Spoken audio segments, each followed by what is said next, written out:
And so I asked my husband to get on the phone, and I called the advice nurse for our insurance, and I said, here's the symptoms I'm going through right now.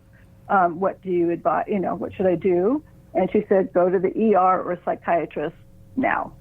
And so I just wanted my husband to hear it too, so he knew what was going on with me and how serious it was. Because it wasn't something you can see. You can't see that I'm going through euphoric or elated stuff. You could see it definitely when I was full-blown manic. That was pretty obvious. But this thing you couldn't see as well. Yeah. Yeah. So then you probably learned more because, or recognized things about yourself because you're a therapist and definitely saw the signs, but how scary that would be not recognizing the signs. Hang on, Kitt, 1 second. We're just going to take our first break, and we're going to pay a tribute to our sponsors, and we'll be back with Moments of Clarity in just a moment. Stay tuned.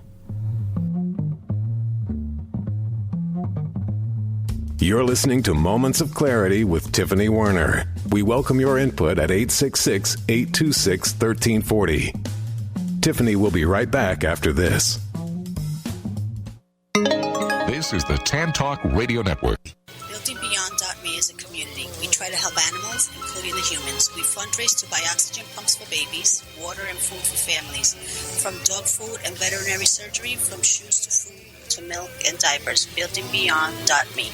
Did you know that your physical health plays a big role in your mental health? Healthy minds and healthy bodies go hand in hand. The problem for many is finding the time and getting the results they want. X-Force Body is perfect for people with busy schedules, with a mission to inspire you to become leaner, stronger, and in the process healthier. X-Force Body coaches will encourage, motivate, and inspire you through every workout, helping you achieve the results you desire. Learn more about X-Force Body. For more information, visit www.xforcebody.com.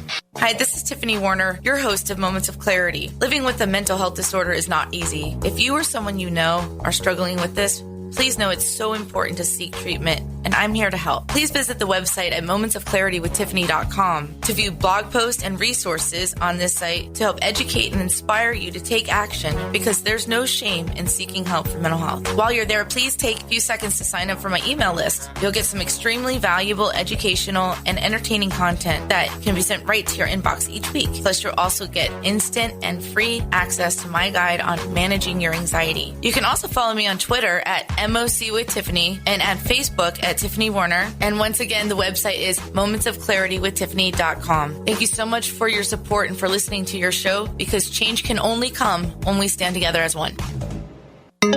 This is the Tan Talk Radio Network. We are back to Moments of Clarity with Tiffany Werner.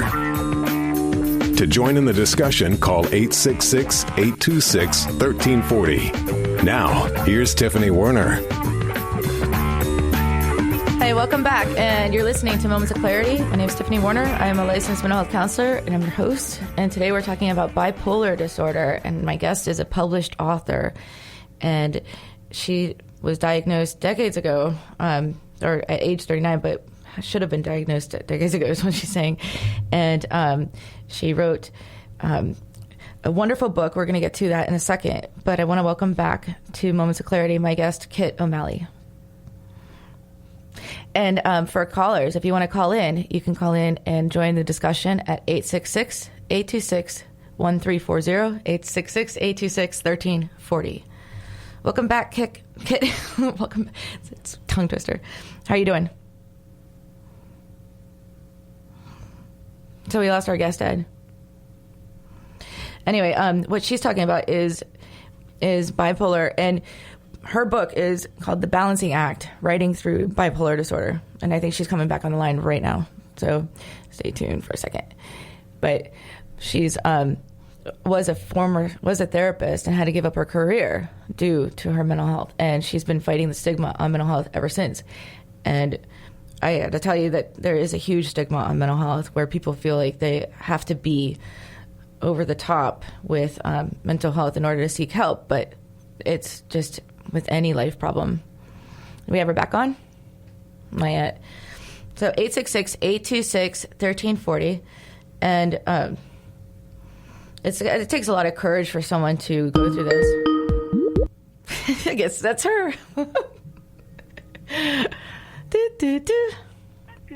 Are you there? Hi. Hi, welcome back. Hi. Okay, so I was saying it takes a lot of courage to do what you're doing and to say, like, I was a therapist and it got overwhelming and you had to take care of yourself, and that's priority. It's number one. And I admire that so much because I know what it's like to be a therapist, and that we have our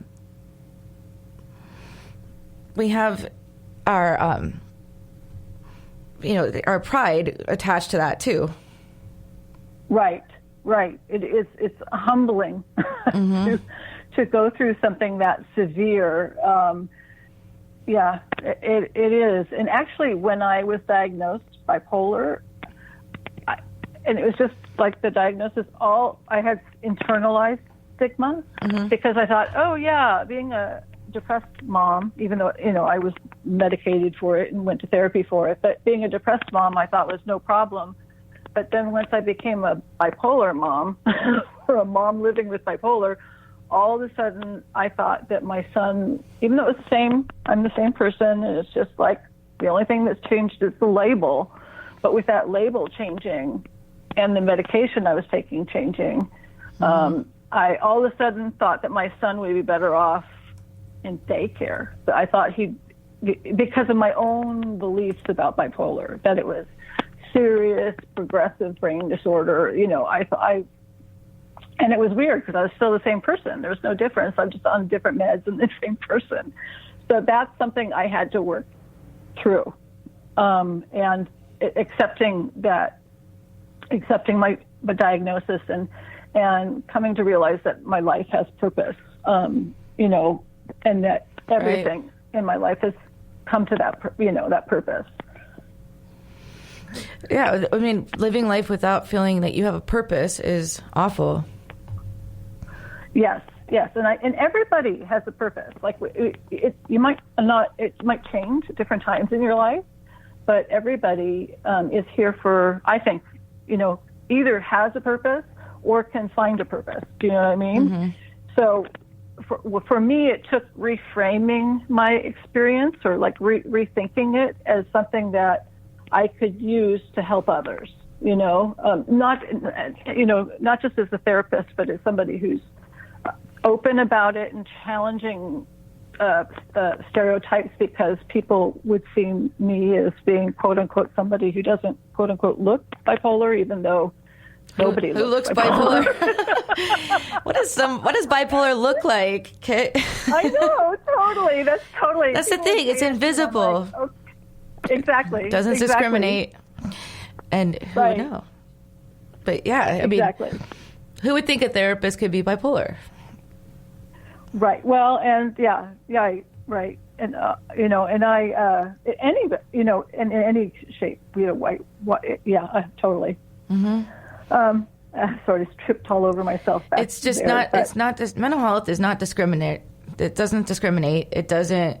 It could be. It's not socioeconomic. It's not race, gender, anything. It's worldwide, and it hits everyone. I mean, we all know somebody, if not within our family, ourselves, or someone we know, is struggling with a mental health problem. And what we need to do is show compassion and empathy, because it's not easy, and we shouldn't be judgmental. In my opinion, we should not be judgmental on someone that's going through anything with mental health. It's scary, and to be supportive and loving and not rush somebody off.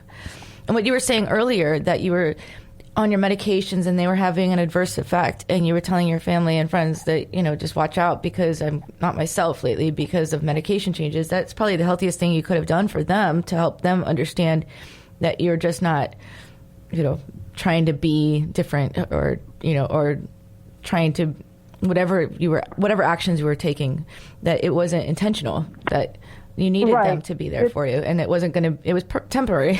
It's like right, and it was like an explanation, but not an excuse.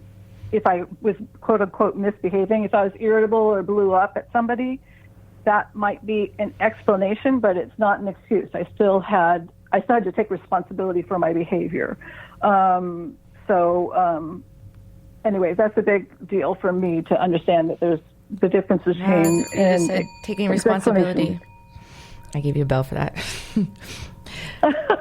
Taking responsibility for our behavior and understanding that this is really happening. It's really, it's important to know what's going on and not ignore it. A lot of people are scared to address it. Right. And some people aren't even necessarily able to, because it's a symptom of their illness or their brain disorder or whatever you want to call it. I know a lot of people don't like using those negative terms. Disorder, it's a label. I don't mind. Yeah, labeling. Someone once told me labels are for food, not people. Right. Makes sense. I kind of don't mind being labeled, mostly because I personally haven't been. My worst stigma has been my internal stigma more than others. And part of it might be I just have blinders on, and I just kind of don't pay attention to whatever negativity there is. Mm-hmm. But I have been, sort of called on it, that I would refer to myself as a bipolar writer, using it as a label. But for me, I kind of believe that in some sense, in embracing the labels, you can take away the power of the stigma of the label, like the queer movement, for example, did. All those negative labels that people used against people who were not, cisgender, normal, like straight. Okay, people who weren't straight, they just took all those negative terms and they said, yeah, so I am queer. What of it? And so I'm like, so I have bipolar, or I am bipolar. What of it? I'm more than that, without a doubt. I'm without a doubt, but that plays a major part of my of me. So it's like, because it's if there was a cure, definitely I'd love the cure, but there's not a cure. There's just treatment, and it affects my brain and my behavior so much that I just have to own it. Yeah, and it's important. It doesn't make you less of a person either, or anything. It's just something that you're challenged with and that you need to learn to live with. I mean, it's just... Exactly.